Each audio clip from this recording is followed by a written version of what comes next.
Salut tout le monde et bienvenue. Aujourd'hui, on s'attaque à un sujet absolument passionnant, la recherche de nouveaux matériaux durables.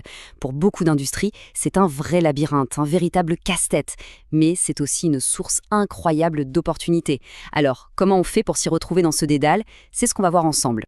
On commence avec cette idée, qui peut paraître un peu forte, mais quand on y pense, c'est tellement vrai. Pensez-y, l'âge du bronze, l'âge du fer, l'ère du silicium. À chaque fois, c'est un matériau qui a tout changé, qui a défini une époque. Eh bien, la prochaine grande révolution, celle de la durabilité, ne fera pas exception. D'accord, mais la grande question, c'est où est-ce qu'on les trouve, ces fameux matériaux? Pour un ingénieur, un designer, une équipe de R&D, c'est le genre de question qui revient tous les jours. La volonté de bien faire, elle est là, c'est pas le problème. Le vrai mur, l'obstacle numéro un, c'est l'accès à l'information. Et voilà le cœur du problème. L'info est complètement éparpillée. Un vrai puzzle. Un bout par-ci, un bout par-là. On perd un temps fou à chercher, à compiler des données qui n'ont pas le même format. Et pendant ce temps-là, des innovations géniales et des partenaires en or passent complètement sous le radar. C'est une perte d'efficacité juste énorme.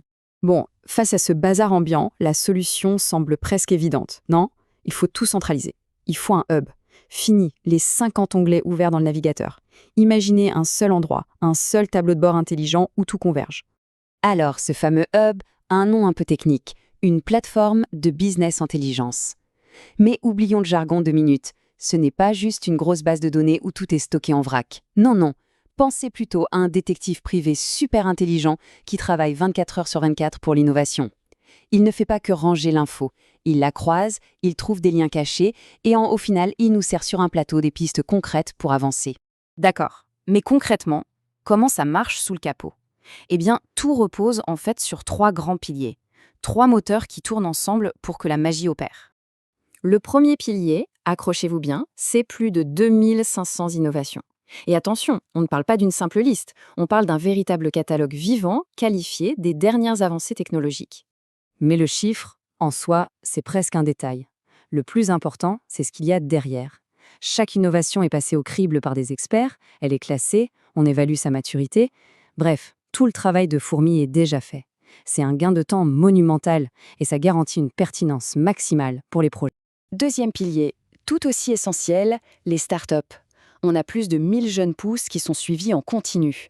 Et il faut garder un œil sur elles parce que c'est souvent de là que viennent les vraies révolutions, les technologies de rupture.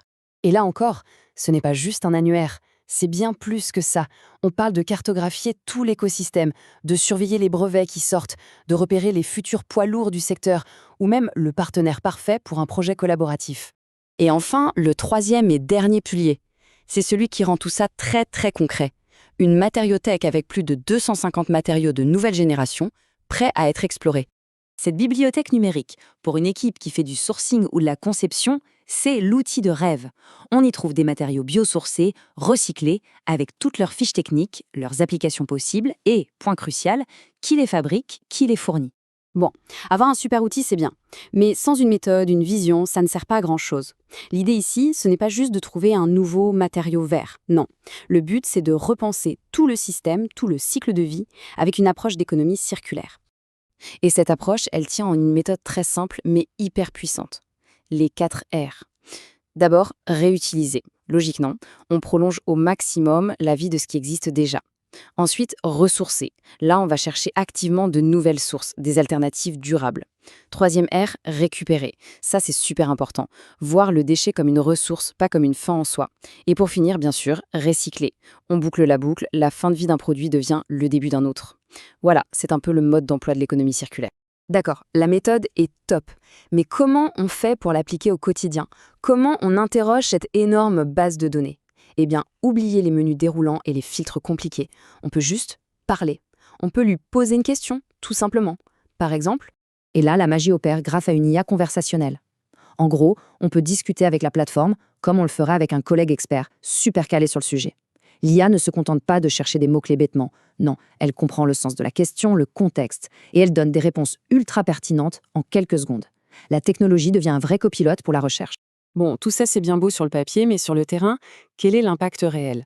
Comment est-ce que cette montagne d'infos bien organisée se transforme en vraies décisions, en vrais projets dans une entreprise? La vraie force de ce genre d'outil, c'est qu'il ne sert pas qu'à une seule personne. Il est utile à tout le monde. Prenez la R&D. En un clic, ils trouvent la techno qu'il leur faut pour un nouveau projet. Les managers de l'innovation, ils ont une vue d'ensemble en temps réel de ce qui est en train d'émerger.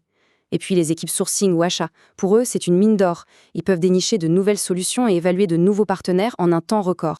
Pour que ce soit encore plus clair, voilà des cas très concrets. On veut accélérer le développement d'un packaging biosourcé? On trouve les options. On cherche comment valoriser des déchets plastiques pour en faire du carburant? C'est possible. Ou alors, un sujet brûlant, trouver des alternatives aux terres rares, qui sont un enjeu géopolitique majeur, eh bien l'outil peut aider à ça aussi. Pour finir, prenons un peu de hauteur. Parce qu'en fait, quand on rend l'innovation aussi simple d'accès, on ne fait pas que changer une façon de travailler. On change carrément la définition de ce qui est possible. S'il y a une chose à retenir, c'est vraiment celle-ci. La donnée brute, en soi, ça n'a pas beaucoup de valeur.